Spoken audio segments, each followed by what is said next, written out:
Assalamualaikum warahmatullahi wabarakatuh. Innal hamdalillah nahmaduhu wa nasta'inuhu wa nastaghfiruh wa na'udzu billahi min syururi anfusina wa min sayyiati a'malina. Man yahdihillahu fala mudhillalah wa man yudlil fala hadiyalah. Asyhadu an la ilaha illallah wahdahu la syarikalah wa asyhadu anna Muhammadan abduhu wa rasuluh. Ya ayyuhalladzina amanu taqullaha haqqa tuqatih wa la tamutunna illa wa antum muslimun. Ya ayyuhan nasu taqu rabbakumul ladzi khalaqakum min nafsin wahidah wa khalaqa minha zawjaha wa batha minhuma rijalan katsiran wa nisaa'a wattaqullaha alladzi tasaaluna bihi wal arham innallaha kana 'alaikum raqibah. Ya ayyuhalladzina amanu taqullaha wa qulu qawlan sadida yuslih lakum a'malakum wa yaghfir lakum dhunubakum wa may yuti'illaha wa rasulahu faqad faza fawzan 'azima. Amma ba'd, fa inna asaqal hadits kitabullah wa khairal hadi hadi Muhammadin sallallahu alaihi wasallam wa syarrul umuri muhdatsatuha wa kullu muhdatsatin bid'ah wa kullu bid'atin dhalalah wa kullu dhalalatin finnar. Ma'asal muslimin ikhwani fillah wa akhwati, bapak-bapak, ibu-ibu, saudara-saudari rahimani wa rahimakumullah. Alhamdulillah, segala puji bagi Allah Subhanahu wa taala yang telah memberikan kepada kita banyak kenikmatan-kenikmatannya. Di antaranya nikmat Islam wal iman, nikmat kita masih bisa salat subuh berjamaah. Semoga Allah Subhanahu wa taala senantiasa menerima semua amal ibadah kita.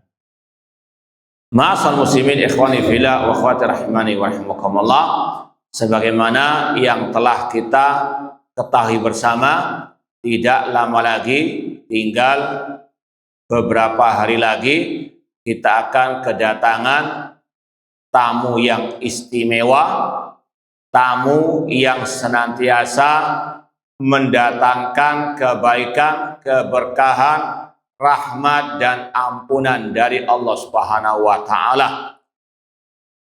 Tamu yang Rasulullah SAW ketika datangnya Ramadan sering memberikan kabar gembira kepada para sahabat dengan mengatakan, atakum Ramadan syahrun mubarakun iftaradu alaikum siyamahu. Kata Rasul SAW, kalau sudah datang bulan Ramadan, beliau memberikan kabar gembira dengan sabda beliau, telah datang kepada kalian bulan Ramadan, bulan yang dibarokahi, yang Allah wajibkan atas kalian berpuasa. Tufattahu fihi abwabul jannah, dibukakan di dalamnya pintu-pintu surga. Wa tughlaqu fihi abwabun nar, ditutup pintu-pintu neraka. Wa tusaffadu fihi asyayatin, dan dibelenggu para setan-setan. Fihi lailatun khairun min alfi syahr, di dalamnya ada malam yang lebih baik dari 1000 bulan. Man hurimaha faqad hurim, barang siapa yang tidak mendapatinya, maka dia diharamkan dari kebaikan. Hadis sahih riwayat Imam Ahmad, An-Nasai dan seterusnya. Intinya ma'asal muslimin, tidak lama lagi bulan yang penuh dengan kebaikan-kebaikan tadi akan mendatangi kita. Lalu apa persiapan kita dalam rangka menyambutnya? Kalau kita kedatangan tamu ya dari kerabat kita, mungkin dari teman lama kita yang memang kita sangat akrab dengannya, Ya, mungkin kalau istilah kita siapkan karpet merah, ya, dipersiapkan segala hal. Ini lebih mulia dari itu semuanya. Itu tadi bulan yang penuh dengan keberkahan. Maka kata para ulama, harus kita menyiapkan diri untuk menyambutnya. Namun dengan apa? Yang pertama kata para ulama, dengan kita melapangkan dada menerima syariat Ramadan dan juga bergembira dengannya. Apa dalilnya? Yang pertama dalam surat An-Nisa ayat 65, Allah berfirman, "Fala wa rabbika la yu'minuna hatta yuhaqqimuka fima syajara bainahum, tsumma la yajidu fi anfusihim harajan mimma qadaita wa yusallimu taslima." Sekali-kali sesungguhnya mereka tidak sempurna imannya sampai mereka menjadikan dirimu, wahai Nabi Muhammad, sebagai hakim pemutus dalam perkara yang mereka perselisihkan, dan mereka tidak mendapati keberatan dalam hati mereka, dan mereka tunduk dengan setunduk-tunduknya. Dan inilah sifat dan kewajiban setiap muslim-muslimah dalam menerima semua syariat Allah. Hanya sami'na wa ata'na. Innama qawlan mu'minin idza du'u ila Allah wa rasul liyahkuma bainahum an yaqulu sami'na wa ata'na. Sesungguhnya ucapan orang beriman apabila diseru untuk berhukum dengan hukum Allah dan Rasulnya, maka cukup mereka mengatakan sami'na wa ata'na. Kami mendengar dan kami mentaati. Dan kalau tidak salah sudah pernah kita sampaikan di sini tema beradab, berakhlak mulia kepada Allah. Di antaranya talaki ahkamillah bitatbiq. Di antara adab akhlak seorang hamba kepada Allah, menerima semua hukum-hukum Allah dengan tadi sami'na wa ata'na, mendengar dan melaksanakan hukum-hukum Allah. Di antaranya hukum Allah di bulan Ramadan dan kewajiban puasa di bulan Ramadan. Hendaklah seorang hamba betul-betul lapang dada, bukan sempit dadanya. Waduh, gak iso mangan awan, gak iso nongkrong ngopi di siang hari. Ya, betul-betul sekali lagi menyambutnya dengan lapang dada dan meyakini inilah yang terbaik untuk kita semuanya, sebagaimana Allah Subhanahu wa taala tidaklah menciptakan kita kecuali untuk beribadah kepadanya. Wa ma khalaqtul jinna wal insa illa liya'budun. Dalam surat Az-Zariyat 56 Allah mengatakan, tidaklah aku menciptakan jin dan manusia kecuali untuk beribadah kepada. Bulan Ramadan adalah musim ibadah. Ini adalah ladang-ladang pahala, musim-musim akhirat. Maka kita sambut dengan lapang dada dan juga dengan rasa gembira. Sebagaimana yang juga Allah firmankan, katakan wahai Nabi Muhammad, dengan karunia dari Allah, dengan rahmat dari Allah, hendaklah mereka bergembira. Dan itu lebih baik dari apa yang mereka kumpulkan dari harta dunia. Kalau kita bisa bayangkan, seorang tamu mau datang kepada kita dan dia akan memberikan kepada kita urusan dunia.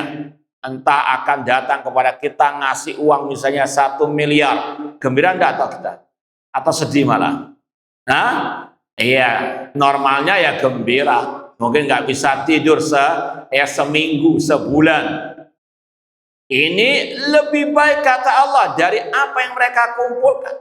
Ramadan, ya sekali lagi, khairun min alfi syahr, di dalamnya ada malam yang lebih baik dari 1000 bulan. Wal akhiratu khairun wa abqa, akhirat lebih baik daripada dunia dan lebih kekal.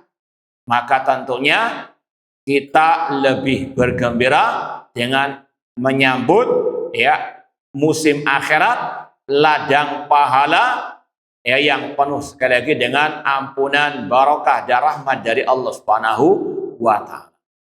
Ini kiat pertama, kata para ulama, menyambut datangnya tamu yang mulia, dhaifun karim, wafdun aziz, ya, yaitu bulan suci Ramadan. Kemudian bagaimana kita mempersiapkan diri menyambut Ramadan? Yang kedua, dengan banyak-banyak berdoa kepada Allah Subhanahu wa taala. Semoga Allah Subhanahu wa taala mempertemukan kita dengan bulan suci Ramadan dalam keadaan sehat walafiat, imanan wa ihtisaban. Karena kita tidak ada yang tahu apakah setelah kita meninggalkan masjid ini kita bisa ya masih menghirup udara segar di luar. Ya, artinya apakah besok kita masih bisa hidup di atas muka bumi ini? Tidak ada yang bisa menjamin. Meskipun hanya beberapa hari saja bulan Ramadan. Kita tunggu sidang isbat nanti hari Selasa, apakah ditetapkan besok Ramadannya atau lusanya. Betul ya? Hari Selasa kan jadi sifatnya. Nah, meskipun tinggal beberapa hari saja, kita nggak tahu apakah kita masih bisa bertemu dengan Ramadan ataukah tidak. Kullu nafsin dha'iqatul maut. Setiap jiwa pasti merasakan kematian. Wala yu'akhirallahu nafsan idza ja'a ajaluha. Allah tidak akan menunda kematian setiap jiwa kalau sudah datang waktunya. Wala tadri nafsum madza taksibu ghadan. Wala tadri nafsum bi ayyi ardin tamut. Tidak ada satu jiwa pun yang tahu apa yang dia bisa perbuat esok hari, dan tidak ada satu jiwa, kata Allah, yang tahu di bumi mana dia akan mati. Demikian pula tentang waktunya, nggak ada yang tahu. Maka perbanyak doa kepada Allah, dan itulah yang dilakukan oleh para salafus saleh. Para salaf, kata para ulama, salaf, para sahabat, tabi'in dan tabi'ut tabi'in, mereka, kata Imam Ibnu Rajab Al-Hambali rahimahullah, kanu yad'unallah sittata ashhur an yuballighahum Ramadan. Dahulu para salaf 6 bulan sebelum datangnya Ramadan berdoa kepada Allah agar dipertemukan dengan bulan Ramadan. Sekali lagi, 6 bulan sebelum datangnya Ramadan mereka sudah siap-siap menyambut Ramadan dengan banyak berdoa kepada Allah, karena mereka tahu bagaimana keutamaan, pahala, ampunan, barokah ya, dan pahala yang berlipat ganda di bulan Ramadan. Maka mereka sekali lagi 6 bulan sebelum datangnya Ramadan berdoa kepada Allah agar dipertemukan dengan Ramadan. Ya, maka sekali lagi setiap kita selayaknya demikian. Banyak-banyak bergantung kepada Allah, banyak-banyak berdoa kepada Allah. Ud'uni astajib lakum. Berdoalah kepadaku, aku akan kabulkan. Seorang muslim muslimah senantiasa hatinya bergantung kepada Allah dalam hal yang paling besar maupun yang paling kecil. Minta tolong kepada Allah, dan itulah yang difirmankan oleh Allah, ya ayuhan nasu antumul fuqara ilallah. Wahai manusia, kalian adalah orang yang paling fakir kepada Allah, yang paling butuh kepada Allah. Kalau dalam urusan dunia saja kita banyak berdoa kepada Allah, apalagi dalam urusan akhirat. Dan kita tiap hari membaca ayat iyyaka na'budu wa iyyaka nasta'in. Hanya kepada Engkau lah ya Allah kami beribadah, dan hanya kepada Engkau lah ya Allah kami memohon pertolongan. digandengkannya antara iyyaka na'budu ibadah dengan minta tolong, karena tidak mungkin kita bisa beribadah tanpa pertolongan dari Allah. Karena kita la haula wala quwata illa billah.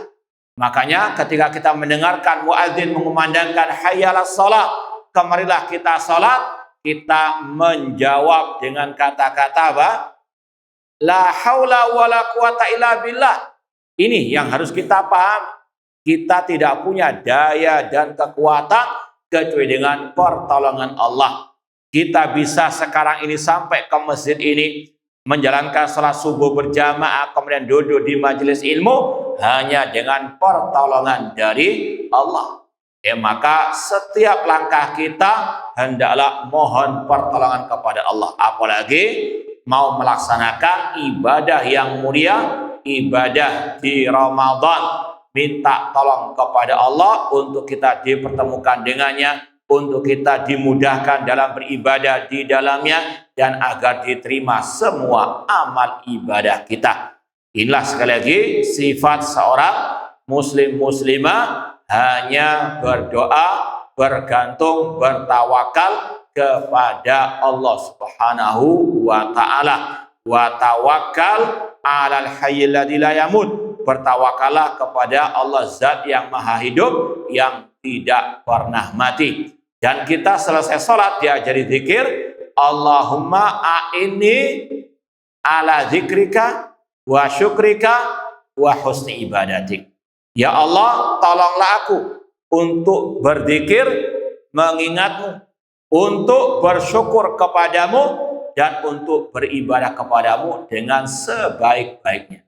Artinya ini yang sekali lagi harus kita jiwai. Kita tidak punya apa-apa. Kita tidak bisa berbuat apa-apa kecuali dengan pertolongan dari Allah Subhanahu wa ta'ala. Dan ini yang juga kita diajarkan. Zikir keluar dari rumah, bismillahirrahmanirrahim, 'alallah la haula wala quwata illa billah. Dengan menyebut nama Allah, dengan minta tolong kepada Allah, aku bertawakal kepada Allah, tidak ada daya dan kekuatan kecuali dengan pertolongan Allah. Maka dalam beberapa hari sebelum datangnya Ramadan ini, sekali lagi perbanyak doa agar kita dipertemukan dengan bulan suci Ramadan. Sekali lagi semoga Allah mempertemukan kita dengan bulan suci Ramadan dalam keadaan sehat walafiat, imanan wa ihtisaban, dan semoga Allah menerima semua amal ibadah kita.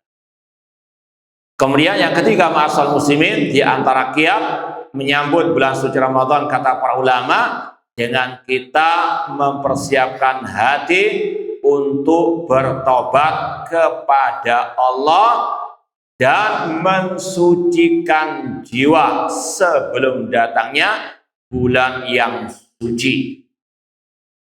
Tobat tentunya tiap waktu, setiap muslim muslimah diwajibkan senantiasa bertobat kepada Allah. Karena kita semuanya kullu bani Adam khata'. Kata Rasul, setiap manusia pasti punya kesalahan. Wa khal khata'in at-tawwabun. Namun sebaik-baik yang salah, yang bertobat kepada Allah. Tiap hari ada kesalahan kita. Tiap hari ada noda dan dosa yang kita perbuat. 11 bulan lamanya sebelum Ramadan ini kita banyak berlumuran dengan dosa. Semoga Allah mengampuni semua dosa-dosa kita. Maka sikap seorang muslim, muslimah yang bijak ketika mau datang tadi musim akhirat, ladang pahala, bulan ampunan, maka selayaknya menyiapkan hati untuk bertobat kepada Allah dengan taubatan nasuha. Ya ayyuhalladzina amanu tubu ilallahi taubatan nasuha. Wahai orang-orang yang beriman, bertobatlah kepada Allah dengan taubatan nasuha. Apa itu taubatan nasuha? Taubat yang ikhlas karena Allah. Taubat yang terpenuhi syaratnya dengan dia menyesali perbuatan dosa yang dia lakukan, kemudian dia meninggalkan dosa tersebut, dan dia bertekad untuk tidak melakukan perbuatan dosa tersebut di kemudian hari. Dan yang kelima, taubatnya sebelum terlambat, sebelum ruh di kerongkongan sakaratul maut, dan sebelum matahari terbit dari arah barat. Ini 5 syarat taubatan nasuha. Ikhlas karena Allah, menyesali perbuatan dosanya, meninggalkan dosa tersebut, tidak mengulangi lagi perbuatan dosa, alias bertekad tidak mengulangi lagi. Dan yang kelima, dilakukan taubat itu sebelum terlambat. Dan kapan terlambatnya waktu taubat? Kalau roh sudah di kerongkongan alias sakaratul maut dan matahari terbit dari arah barat.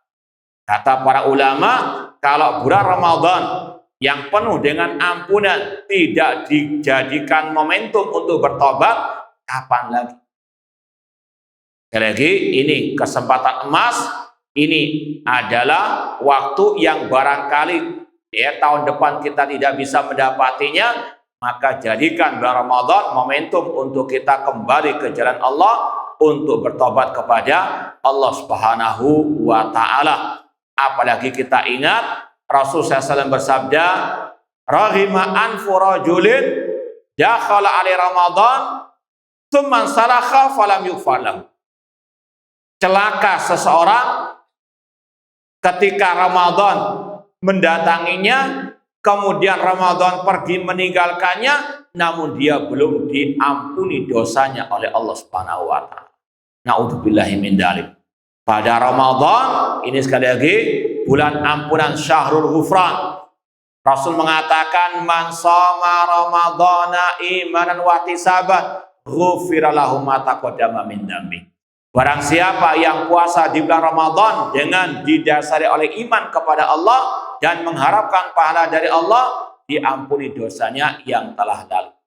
Man qama Ramadan imanan wa ihtisaban, ghufira lahu ma taqaddama min dzambi. Barang siapa yang berdiri salat tarawih di bulan Ramadan dengan didasari oleh iman kepada Allah dan mengharapkan pahala dari Allah, diampuni dosanya yang telah lalu. Banyak amalan-amalan yang mendatangkan ampunan dari Allah di bulan Ramadan. Maka kalau orang itu tidak menyiapkan diri bertobat kepada Allah di bulan Ramadan, maka naudzubillah min dzalik, kata Rasul tadi, raghima anfu rajulin, celaka orang tersebut. Kemudian juga tadi kita sampaikan, menyambut bulan suci Ramadan dengan kita mensucikan jiwa. Bulan Ramadan dikenal dengan istilah bulan suci. Sebagaimana masjid dikatakan tempat yang suci. Antum ketika datang masuk tadi, sudah bersuci belum? Hah? Gak ada yang ngaku. Semua bersuci dengan bertahara, berwudu. Untuk masuk ke tempat yang suci, kita mensucikan diri kita. Maka demikian pula ketika masuk datangnya bulan yang suci, selayaknya kita mensucikan diri kita. Karena apalah tempat yang suci? Karena apalah artinya waktu yang suci? Apalah artinya kota Mekah, kota suci? Kalau orang itu tidak mensucikan diri. Abu Lahab tinggalnya di mana? Di kota suci apa kota kotor? Nah, kota suci. Namun di mana nasibnya sekarang? Nah, di neraka jahanam. Tabat yada Abi Lahabin wa tab. Insyaallah semuanya apa? Meskipun dia di alam barzah, dia merasakan azab neraka. Ini bisa kita pastikan karena Allah yang mengatakan demikian dalam surat Al-Masad tadi. Padahal dia tinggal di kota apa? Di kota suci. Gak ada artinya kota suci bagi orang yang tidak mensucikan dirinya. Demikian pula Abdullah bin Ubay bin Salul, tokohnya kaum munafikin. Ya, orang-orang munafikin diancam innal munafiqina fi darki asfali minan nar. Padahal dia tinggalnya di kota Madinah, kota suci. Tidak ada artinya bagi orang munafik kota suci Madinah. Demikian pula tidak ada artinya kota suci Mekah bagi orang-orang al-musyrikin di zaman jahiliyah pada waktu itu. Maka ingat firman Allah, qad aflaha man zakkaha. Sungguh beruntung orang-orang yang mensucikan jiwa. Yang beruntung yang mensucikan dirinya. Bukan bersandar kepada kota suci, bukan bersandar kepada tempat atau waktu yang suci atau bulan suci. Nggak ada artinya. Nggak ada artinya bulan Ramadan ya tanpa seorang hamba mensucikan jiwanya. Dan di antara kiat mensucikan jiwa yang paling utama, mensucikan jiwa dari kesyirikan, dari penyembahan kepada selain Allah, dari beribadah kepada selain Allah. Makanya Rasul ketika dakwah pertama kali di kota Mekah, Allah perintahkan kepada beliau, wasiyabaka fatahhir. Adapun pakaianmu maka sucikanlah. Kata para ulama, makna ayat tersebut ai tahhir a'malaka minasyirik. Sucikanlah amalmu dari kesyirikan. Ini yang harus dipahami betul oleh setiap muslim-muslimah. Mensucikan jiwa yang paling utama yaitu dari kesyirikan.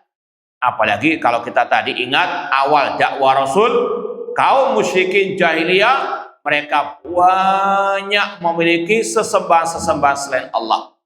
Dan di antara sesembahan mereka alat. Alat itu dari kata-kata latta yalutu, membuat adonan roti. Kenapa kok dinamakan demikian? Abdullah bin Abbas radhiyallahu anhu, seorang sahabat Rasul, ketika mentafsirkan ayat afara'aitumul lata wal uzza dalam surat An-Najm, beliau mengatakan alat kana rajulan yalutus sawing lil hajid lamma mat akafu ala qabrihi wa abadu. Dahulu Lat adalah seseorang yang membuat adonan roti untuk dibagikan cuma-cuma gratisan kepada jemaah haji. Seorang soleh, seorang yang dermawan. Kata Abdullah bin Abbas, ketika dia mati, kuburannya dijadikan tempat iktikaf. Mereka kaum musyrikin jahiliyah ngalap berkah di kuburan Lat dan mereka pun menyembah Lat.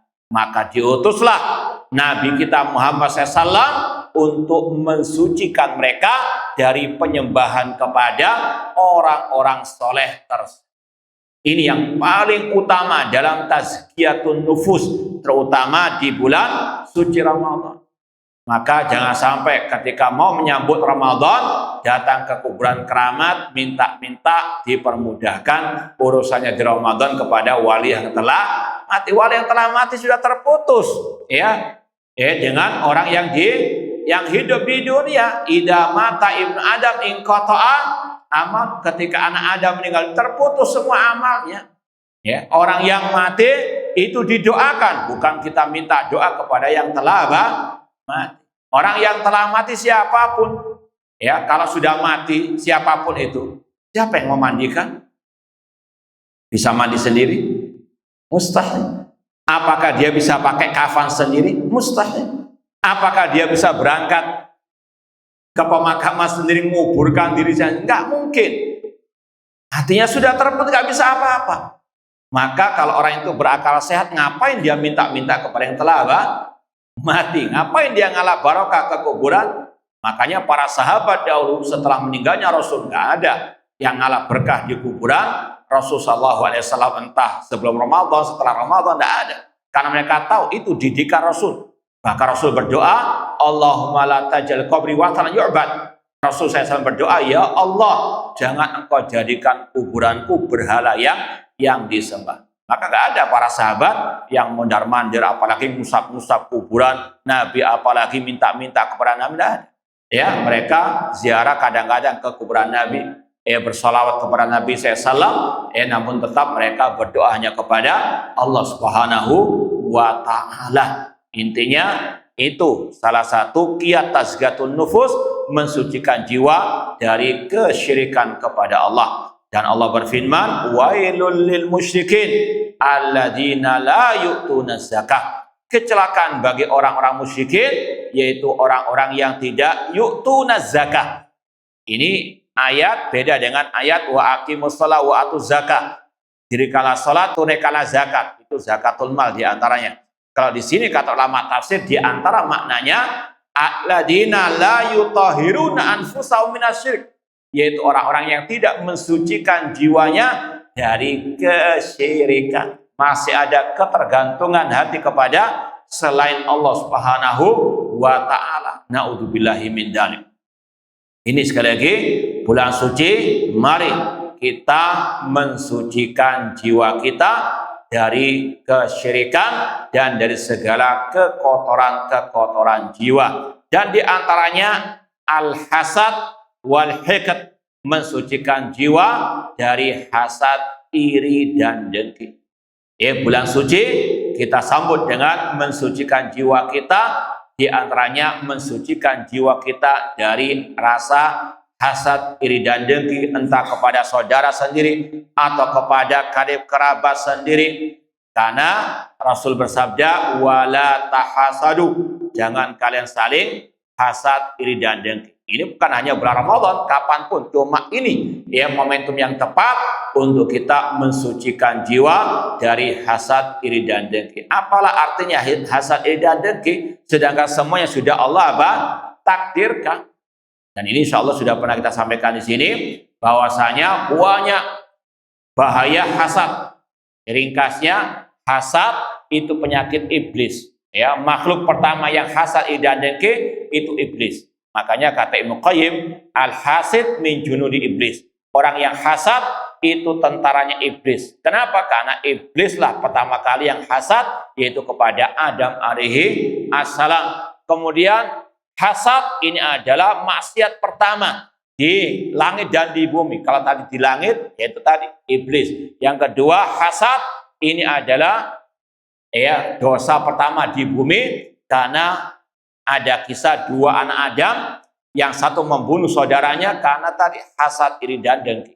Kemudian hasad, iri dan dengki penyakitnya Yahudi. Na'udzubillah min dzalik. Hasad, iri dan dengki ini sama saja dengan protes kepada Allah. Ya Allah, kenapa engkau beri fulan rezeki, tidak kepada saya? Ini namanya protes kepada Allah. Makanya seorang penyair Arab berkata, katakanlah, apakah engkau tahu kepada siapa engkau itu kurang adab, kurang ajar? Asatal adab Allah fi fi'lihi. Engkau itu kurang ajar, kurang adab kepada Allah karena engkau tidak ridha dengan pemberian Allah. Na'udzubillah min dzalik.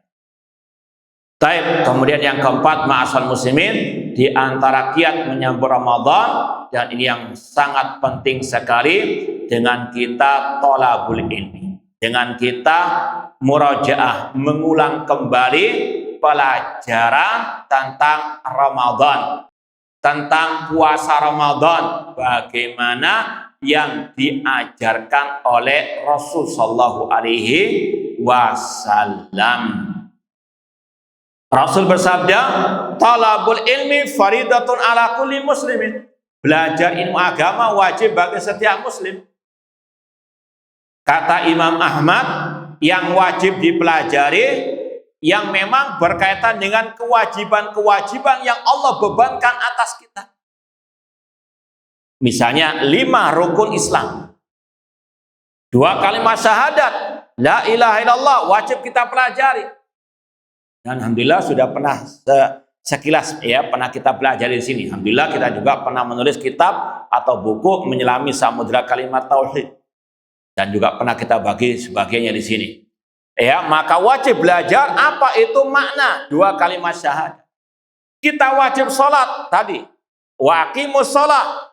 Ya, namun tidak cukup hanya tadi sholat saja, harus juga belajar bagaimana sholat yang benar, sholat ala Rasul. Rasul bersabda, "Shallu kama ra'aitumuni usolli." Sholatlah kalian sebagaimana kalian melihat aku sholat. Iya, kita sekarang nggak bisa melihat Rasul sholat langsung, tapi ada hadis-hadis Rasul yang berkaitan dengan bagaimana sholatnya beliau. Dalam Sahih Bukhari ada hadis tentang sholat, Sahih Muslim juga demikian, Sunan Tirmidzi, Sunan Abu Daud, dan seterusnya. Maka kewajiban kita belajar bagaimana sholat sebagaimana yang Rasul ajarkan. Demikian pula dengan zakat, ya, zakatul mal, zakatul fitri. Rasul mengatakan, ya, zakatul fitri adalah tu'matalil masakin. Zakat fitri itu tu'matan, ya, bahan makanan untuk dimakan oleh kaum, ya, masakin. Maka tidak sah, ya, pendapat yang benar kalau kita langsung kasih uang kepada apa? Fakir miskin. Rasul mencontohkan dengan apa? So'an min tamar, dengan bahan makanan pokok.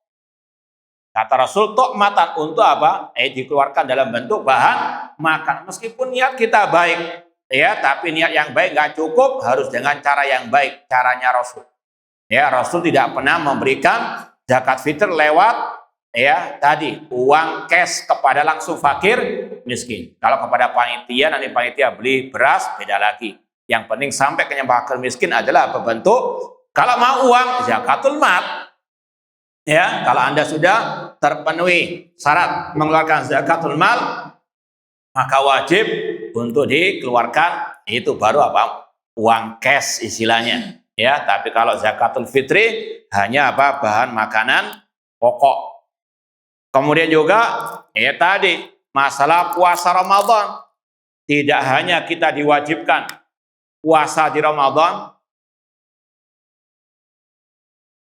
namun juga harus belajar bagaimana Ramadan, puasa Ramadan yang diajarkan oleh Rasulullah Shallallahu Alaihi Wasallam. Contoh, ya, di hari-hari seperti ini, ya, cara menyambutnya kita melaksanakan perintah Rasul, tidak boleh puasa sehari atau 2 hari sebelum datangnya Ramadan. Rasul mengatakan, la taqaddamu Ramadan bisyami yaumin aw yaumin. Jangan mendahului Ramadan dengan puasa sehari sebelumnya atau, ya, puasa 2 hari sebelumnya. Illa rajulan yasumu shawman. Kecuali kalau ada seseorang yang memang terbiasa dari awal Sa'ban puasa, mungkin puasa Daud sampai mungkin, ya, besok misalnya, maka silahkan. Tapi kalau orang itu nggak puasa sama sekali di awal Sa'ban, di pertengahan, kemudian tiba-tiba, wah, anak mulai latihan sekarang saja untuk menyambut Ramadan, ini tidak dibolehkan. Kecuali tadi yang sudah terbiasa puasa di awal Sa'ban. Apalagi dengan niat, ya, untuk berhati-hati.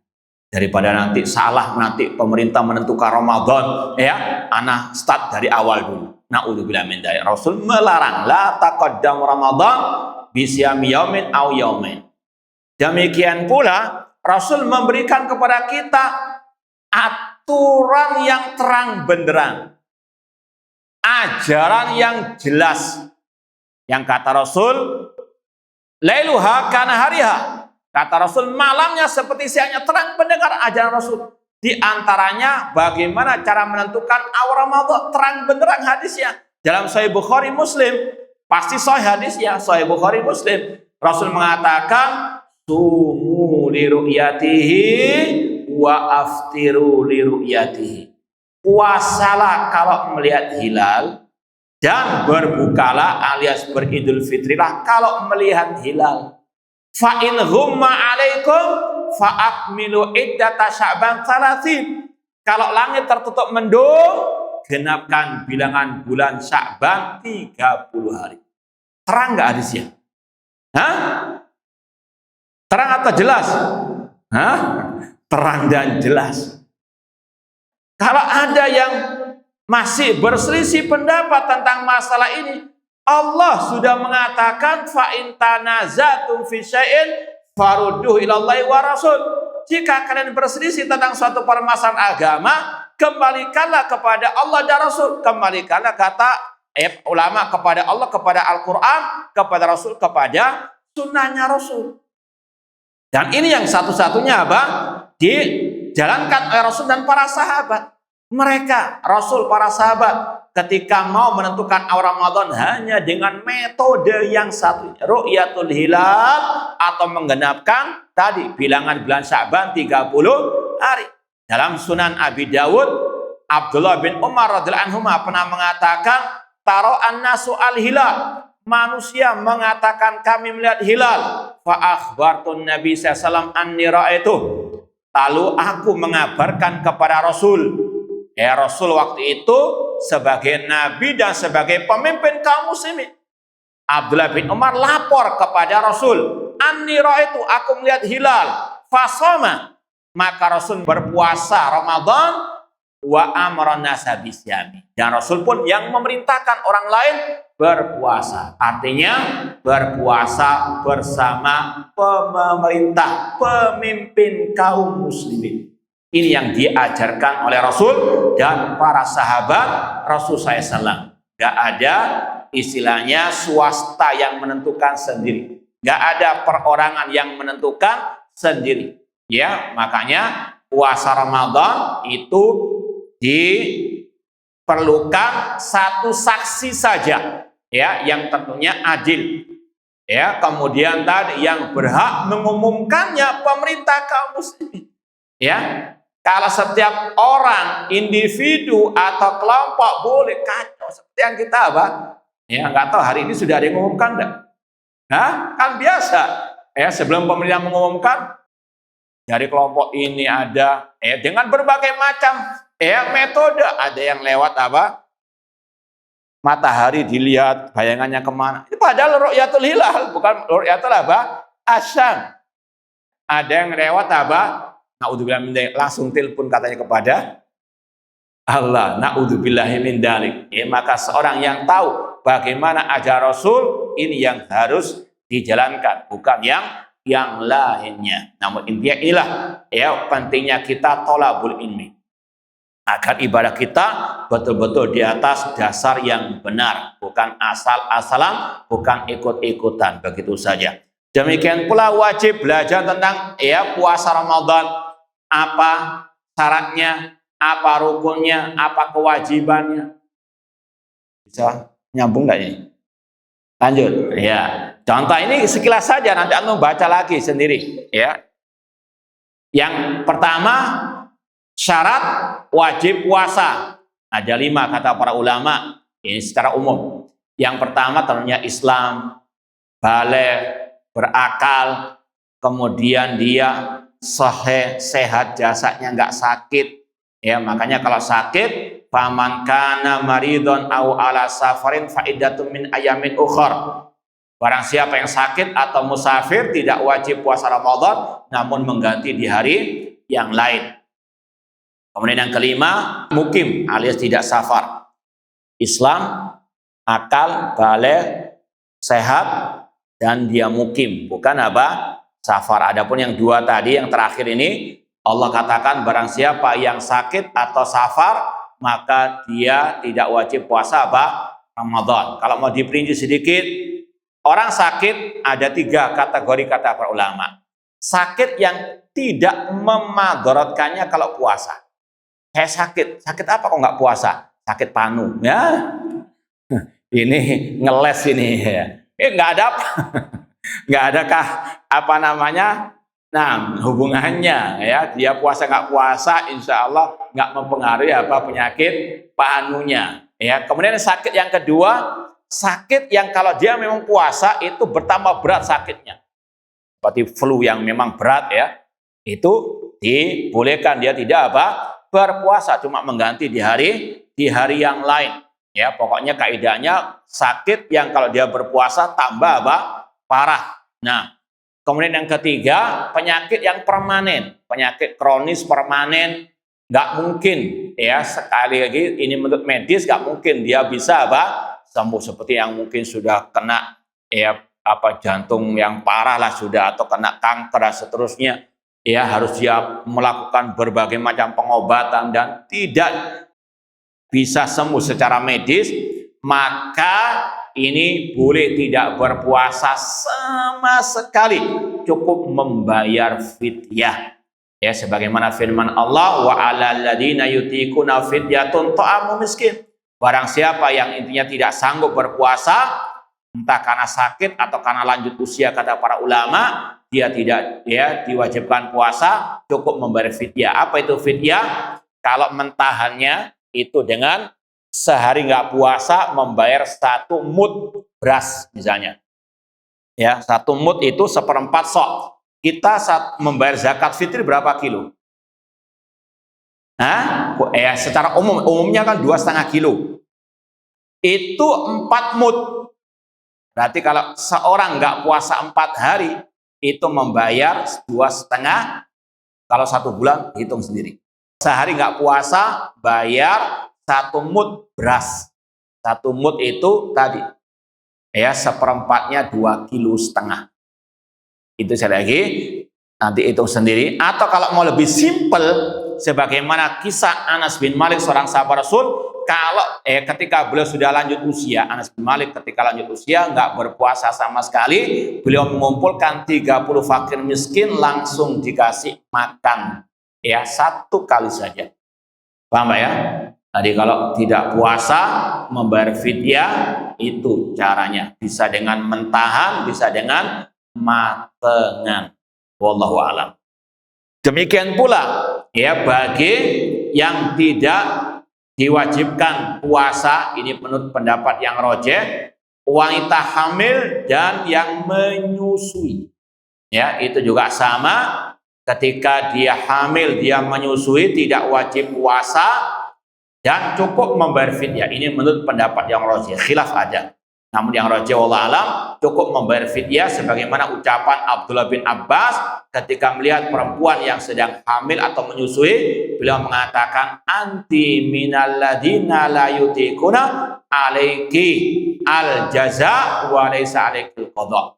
Engkau termasuk orang yang enggak wajib puasa, yang enggak sanggup berpuasa, cukup bagimu membayar fidyah, tidak wajib mengqadha, tidak wajib bayar di hari yang lain. Ya, kalau kita bisa bayangkan, yang lagi hamil tidak wajib puasa Ramadan ini misalnya.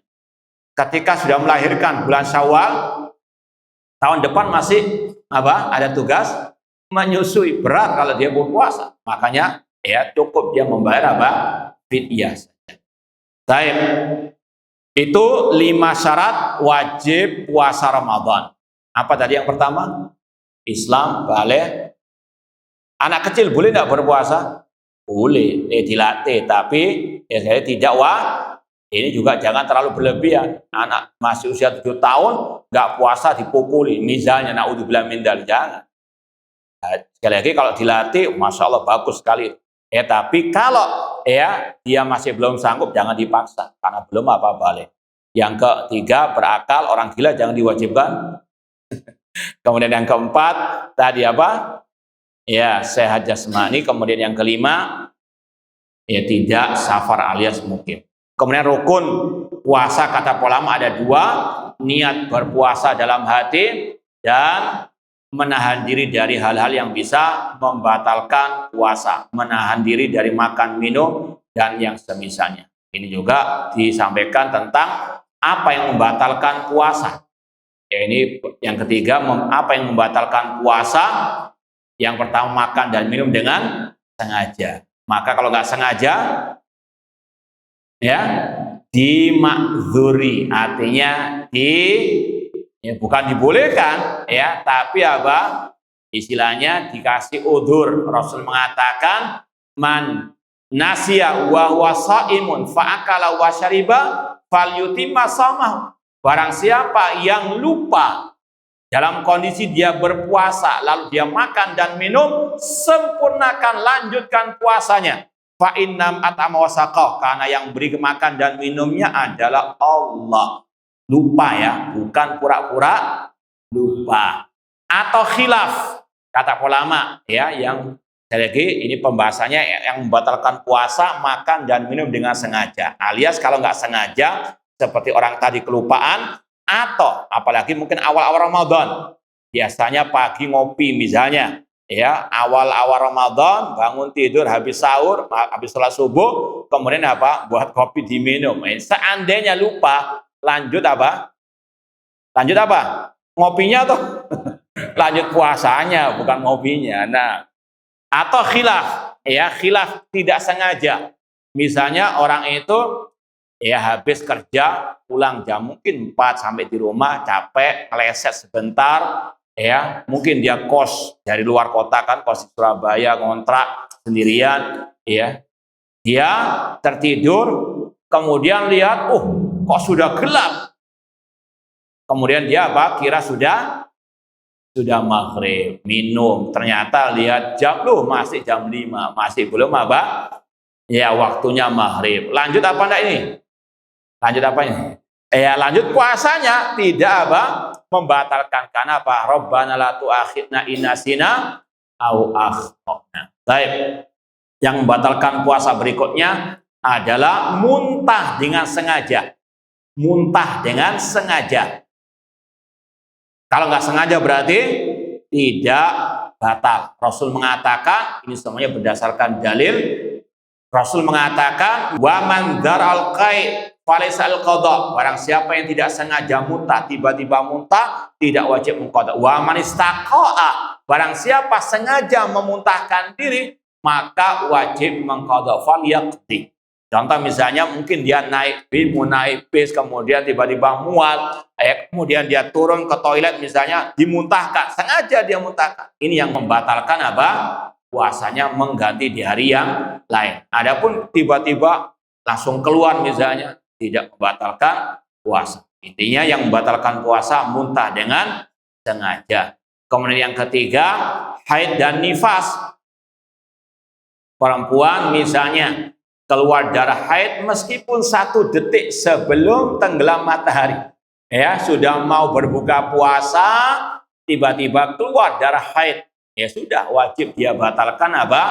Puasanya, dan wajib mengqadha di waktu yang lain.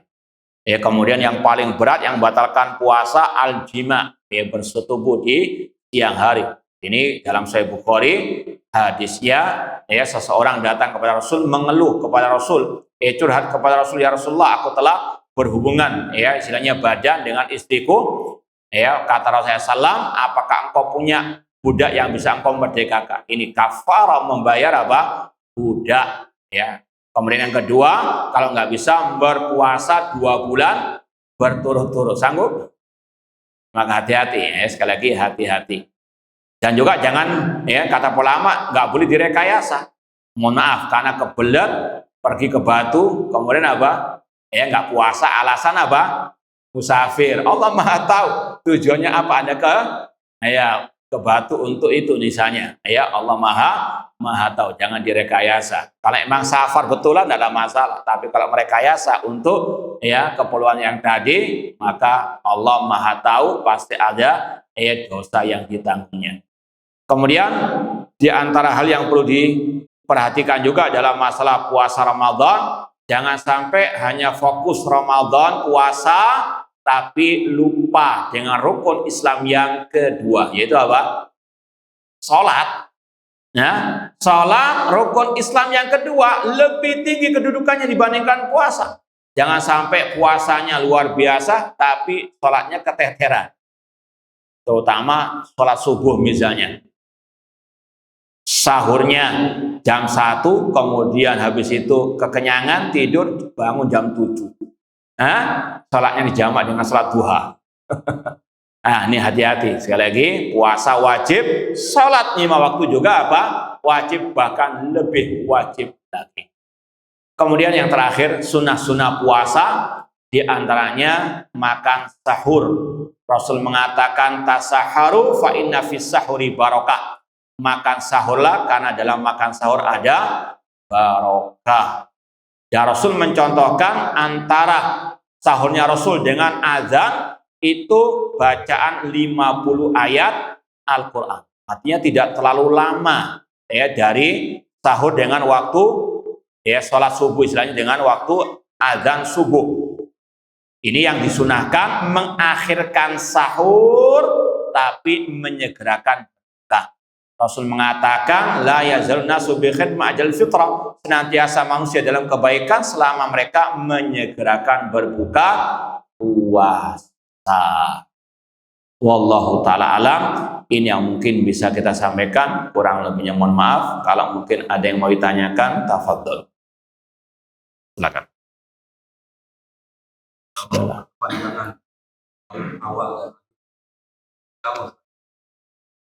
Gak tahu awal dari akhirnya gimana.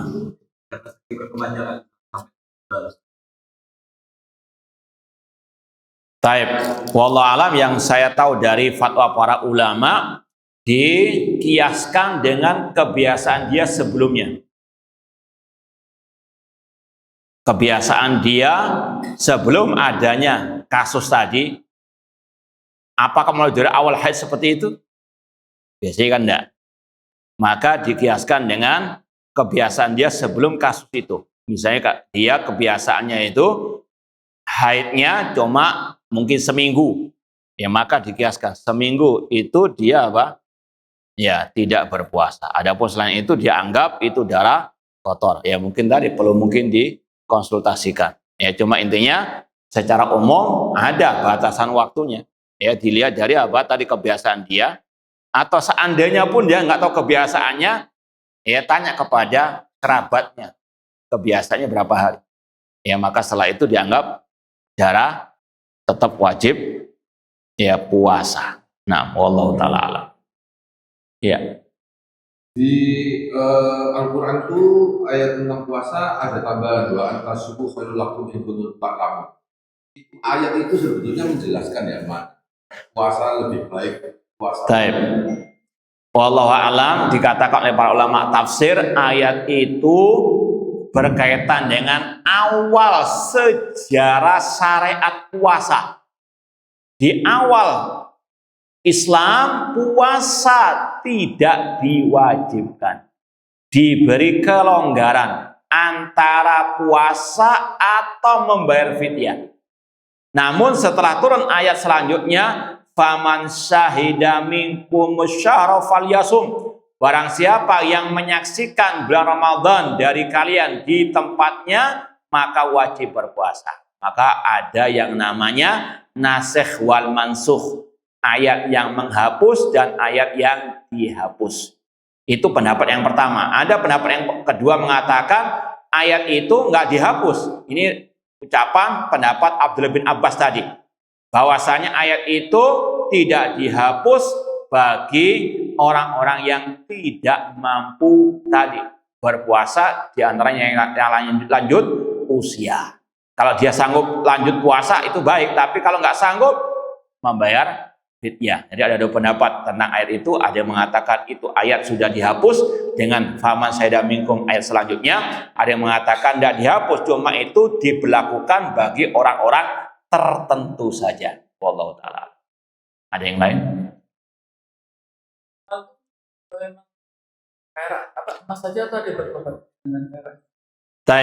Kalau zaman awal ya Rasul SAW dahulu, mata uangnya kan dirham dan dinar, emas dan perak. Ya, maka mereka pun demikian mengeluarkan zakatnya dengan emas dan perak. Adapun sekarang kalau Indonesia kan dengan apa? Rupiah. Ini juga berkaitan dengan pembahasan riba nantinya. Rasul mengatakan azabidda wal fidda bil fidda. Emas dengan emas, perak dengan perak. Ini kalau tukar menukar emas, itu syaratnya harus tunai 1 gram dengan 1 gram, ya, dan harus sama beratnya. Apa? Dua syaratnya, beratnya sama dan tunai. Kalau diselisih, jatuh ke dalam riba. Dan ini dikiaskan dengan sekarang tukar menukar rupiah, apalagi awal nanti ya mau Syawal, mau Idul Fitri, tukar uang receh ya dengan uang apa? Ya apa itu uang 100.000 lah, 100.000 satu ya lembar dengan uang receh 2.000-an dan sebagainya, tapi ada selisih rupiah, itu kata Rasul riba. Man zada aw istazada faqad arba. Tukar menukar mata uang yang sama, syaratnya harus ada dua. Harus tunai dan jumlahnya sama. Rasul mengatakan tadi adzab bidzab, tukar menukar emas itu syaratnya mislan bimislin, harus sama takarannya, beratnya, kemudian iya dan biadin, kontan. Ya, maka kalau sekarang zakatul mal kita dengan apa? Rupiah tadi. Kemudian juga membayar zakatu tadi sebaliknya al-fitr dengan beras. Kalau dulu Rasul dengan apa? Kurma. Ya, namun Rasul memberikan panduan yang penting bahan makanan pokok. Yang dinamakan dengan al-qiyas. Wallahu ta'ala. Ya, silakan. Baik, sebagaimana kata Rasul, man amila amalan laisa ali amruna fahuwa raddun. Barang siapa beramal tidak sesuai dengan amalan kami maka tertolak. Boleh enggak sekarang kita salat zuhur? Hah? Itu kan ayatnya wasari'u, bersegeralah. Nah, segerakan. Bukan itu maksudnya. Ini sudah tertentu waktunya. Rasul SAW dulu pernah menegur seorang sahabat yang menyembelih hewan kurban sebelum sholat Idul Adha. Kata Rasul, satu lahmin. Sesembelihanmu sesembelihan biasa, nggak ada nilai pahala. Karena apa? Belum waktunya. Maka sama dengan tadi, Rasul sudah menentukan metodenya dengan ru'yatul hilal. Kalau ada yang mendahuluinya tanpa tadi mengikuti tuntunan Rasul SAW tadi, Rasul mengatakan dengan tegas tertolak amal ibadahnya. Na'udzubillah min dzalik. Maka itulah pentingnya tadi thalabul ilmi agar ibadah kita bisa diterima oleh Allah Subhanahu wa taala. Nah, ada yang lain? Ya.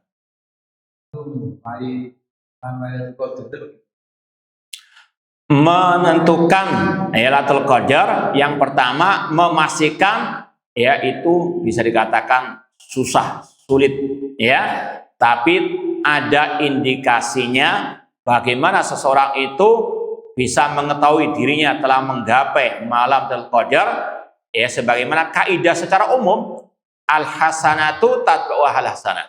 Kebaikan itu akan diiringi dengan kebaikan setelahnya. Sebagaimana indikasi haji mabrur. Ya, semoga yang belum haji disegerakan hajinya oleh Allah dan semoga yang sudah ada panggilan untuk haji tahun ini dipermudah oleh Allah dan diberikan haji yang mabrur. Juga demikian, kita nggak tahu kepastian kita mendapat haji mabrur atau orang itu mendapat haji mabrur, tapi indikasinya tadi kebaikan diikuti dengan kebaikan setelahnya. Kalau orang itu hajinya tadi haji mabrur, maka insya Allah setelah pulang haji lebih baik daripada sebelumnya. Mungkin dulunya jarang ke masjid, namun setelah berangkat ibadah haji luar biasa memakmurkan masjid dengan ikhlas dan ittiba'us sunnah, maka insya Allah itu indikasinya. Wallahu ta'ala. Gimana? Cukup atau lanjut?